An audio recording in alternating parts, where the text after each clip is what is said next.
Hi, I'm Joey Pinz. People ask me, how did I lose 130 pounds? The quick answer is always discipline. I started my business, wasn't paying attention to my health, was eating too much, drinking too much sweets. My daughter was born. Next thing I know, I'm pre-diabetic, I have hypertension. I knew something had to change. Discipline. I, like many of you, have faced many challenges in your career, in your family, in your life, in your faith. How did you attack them? How did you approach them? How did you solve them, hopefully? It all had to have some degree of discipline. I'm also asked, how did you found and start a tech business that lasted over 25 years? Discipline. I was committed to it, enjoyed technology, didn't enjoy some aspects of it, but knew it was necessary. Discipline. Our podcast mission: how do we use discipline to better ourselves and society? Join me, please, as I talk to interesting people and discuss how they use discipline in their family, in their passion, in their careers, and how it helped them. Our podcast vision: growth through learning from others. Joey Pinz Discipline Conversations. It'll be light and serious. Join us, please. Thank you for consideration.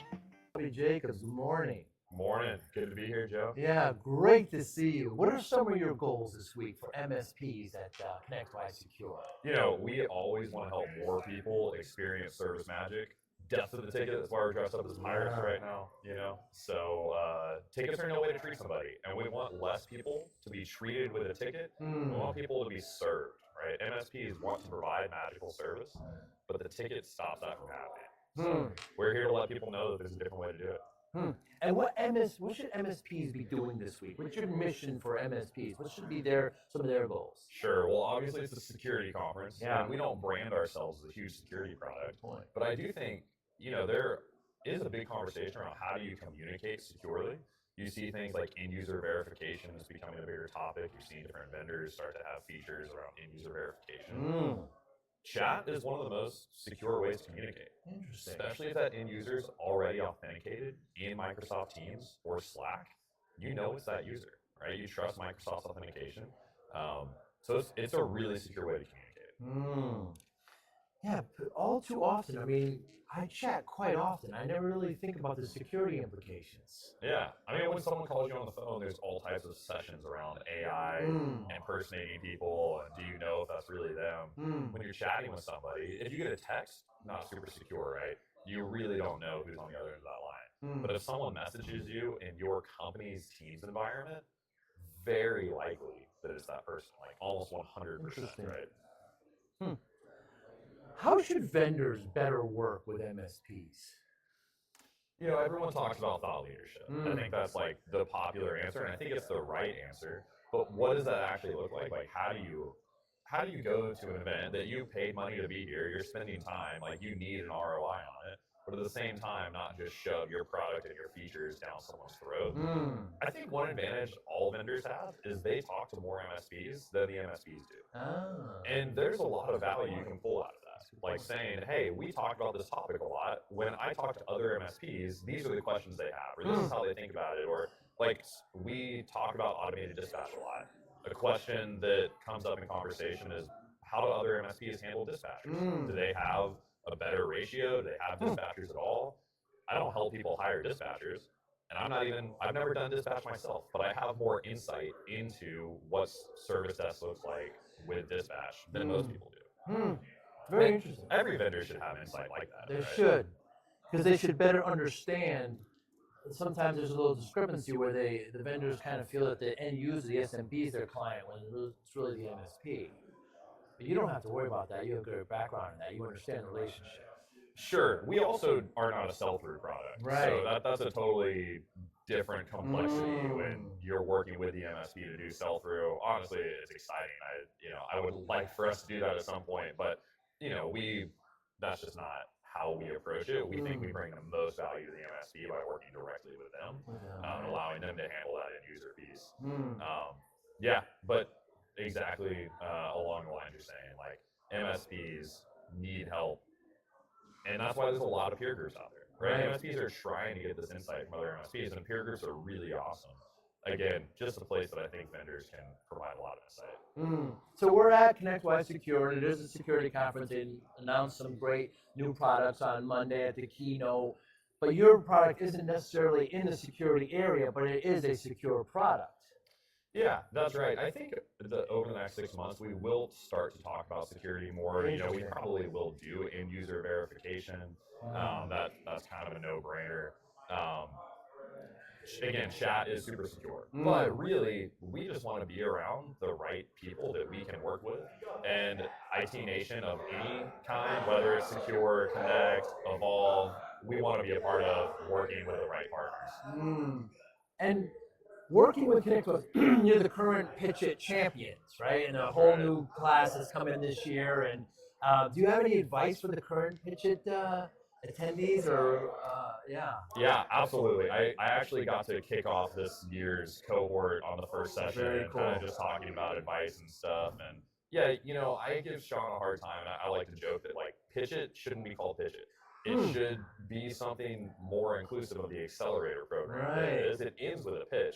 But really, it's 16 weeks of how to help MSPs get value, how to run a business, how to raise funding, all those types of things. And so I think my biggest advice is like, yes, work on your pitch, but also attend every session and make sure the right people from your team are on each session. Because some will be like, how to develop things really well, how to think about it from a software perspective. Another is how to look at your LinkedIn score and make sure your LinkedIn presence is great. So it's just a curated accelerator program helping these early stage vendors move faster. So, my advice is just to fully dive in and take advantage of it. It's hard to choose to work on your business and in your business, right? So, as far as your product and how it works with MSPs, what concerns do you have? What keeps you up at night? We don't have a lot of like direct competition, and so when people think about service experience, they look at their CSAT score, and their CSATs are like 99%. When I was at Evolve a few weeks ago, I would start my sessions out and say, how many people in here have over a 90% CSAT? And everyone would raise their hand.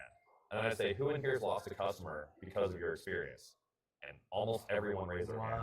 And it's like, okay, everyone in here provides perfect service, and everyone in here has lost a customer. So what are we missing here? And then I have a slide about how Airbnb forces you to do 5-star reviews, Uber forces you to do 5-star reviews, and it's not that CSAT's not helpful, but you can't look at your 95% CSAT and think that you're perfect. And so that leads into, how do you provide a better experience? How do you make sure that your customers are actually being served the way they want to be served? You think phone is awesome because your customers call you. But that's just because you're not providing a better way to communicate. That's the best way for them to reach you. It's not the best way to communicate. Yeah, that is true. Yeah, and so what are some of your goals this week with MSPs?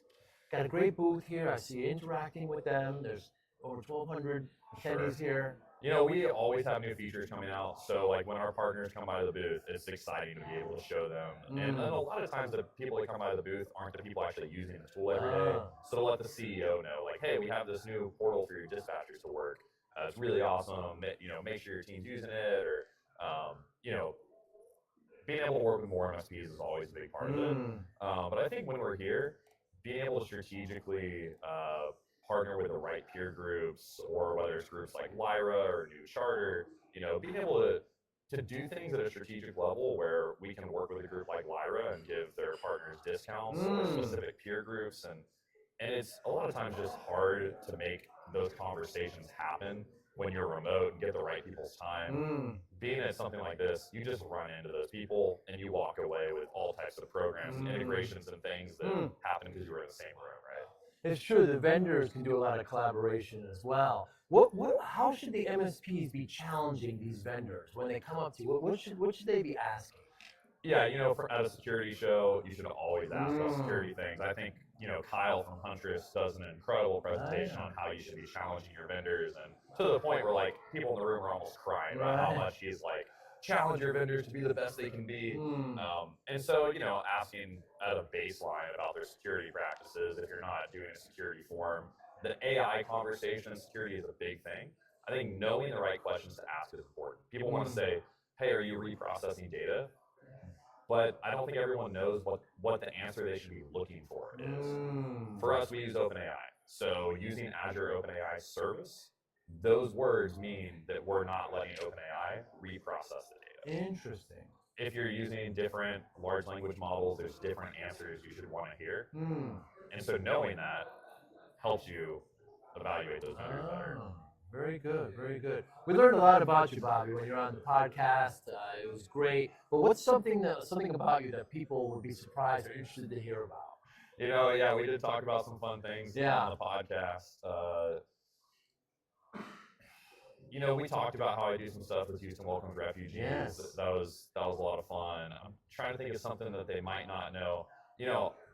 I am starting to spend a lot more time in this pirate costume, and I'm starting to feel a little bit like Bobby is the costume. Interesting. And so it's fun. This is who we are. We pull tickets. So if it wasn't surprising, I love wearing costumes. Yeah, very cool. Bobby Jacobs, thank you so much for your time today. Thanks. Always great. Yeah. Be well. Thank you for listening and or viewing Joey Pinz Discipline Conversations. Please share this episode with one or two of your friends who you think may benefit from the episode. Our website, www.joeypinz.com. There you'll find lots of resources and you could join our mailing list. Please follow us on all our social media, Instagram, Twitter, and Facebook. Podcast information, the video version of our podcast is on YouTube. Please subscribe. Audio is on all major podcasting platforms. Please follow them. And if you like it, please consider giving 5-star rating. Would really appreciate that. Thank you again for listening or watching Joey Pinz Discipline Conversations.